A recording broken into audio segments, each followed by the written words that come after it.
Okay, so this is an air conditioner going up on the roof, but with the crane. That's how they do it in Florida for some reason. I don't know. They don't keep air conditioners on the ground. I don't know why. They keep them on the roof. So that means they have to get a crane to put them on the roof. And that's what's happening now.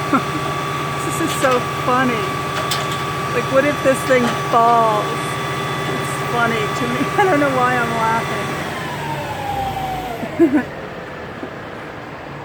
There it is, dangling.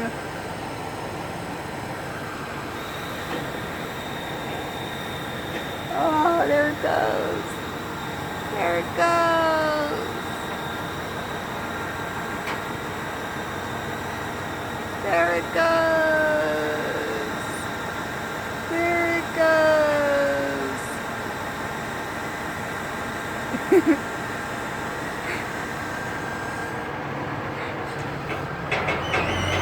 Huh.